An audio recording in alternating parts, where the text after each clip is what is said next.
Sir नमस्कार. नमस्कार. काय नाव आपलं? माझं नाव अविनाश जगदाय. जगदाय साहेब. प्रॉपर गाव? मानगाव कोल्हापूर. हा, कोल्हापूर. ओके. तुम्ही आमच्या संस्थेकडून कुठला प्रोडक्ट घेतला होता? मी एन्टॉक्स डी&टी घेतलं होतं. कॉम्बिनेशन किट घेतलं. कॉम्बिनेशन किट घेतलं होतं. आता वय किती आहे तुमचं? माझं वय आता 35 आहे. अच्छा, मग तुम्ही कशासाठी घेतलं होतं औषध? मला ऍक्सिडेंटल शुगर झाली होती. 2017 पासून मला शुगर आहे. ओके. शुगर किती होती साधारणतः माझी न जेवता होती 170 पर्यंत, जेवण झाल्यानंतर 350 होती. बरं. गोळ्या वगैरे चालू होत्या? हा, गोळ्या वगैरे पहिला ग्लायकोमेट GP1 चालू होती, नंतर 2 चालू होती. आता माझ्या 2 गोळ्या चालू होत्या. बरं. आता हे औषध घेऊन आपले किती दिवस झाले?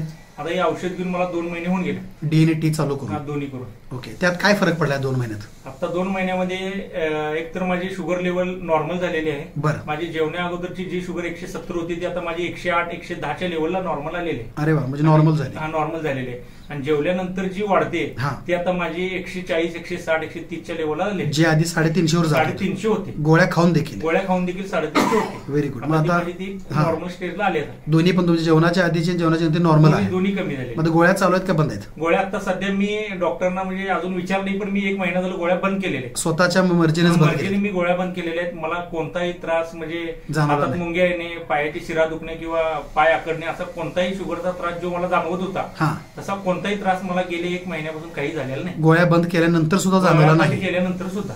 ओके. मग गोळ्या बंद केल्या आणि हा आपला प्रोडक्ट कंटिन्यू चालूच होता? चालूच आहे. तरी सुद्धा शुगर आता तुमच्या हाय लेवलला नॉर्मल आहे, मेंटेन आहे. तरीही आमचा असा सल्ला राहील की डॉक्टरांचा सल्ला घेणं फार गरजेचं असतं. एकदा डॉक्टरांना पण दाखवून घ्या आणि जी नॉर्मल आलेली रिपोर्ट आहेत ते आम्हालाही द्या आणि डॉक्टरांनी तुमच्या दाखवा.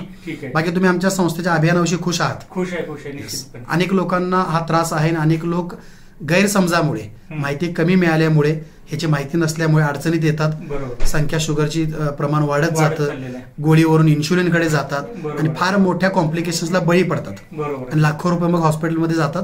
तर या छोट्या छोट्या गोष्टी आहेत ज्या तुम्हाला जो रिझल्ट आलेला आहे तुम्ही आपल्या जवळच्या लोकांनाही सांगा. निश्चितपणे मी बोललेलं आहे.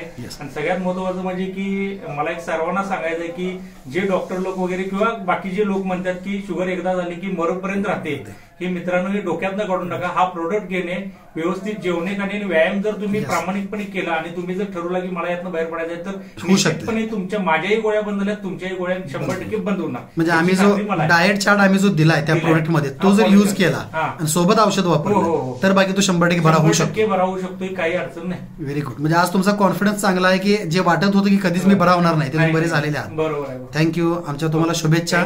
अनेक लोकांच्यापर्यंत तुम्ही अभियान पोहोचवायला सहकार्य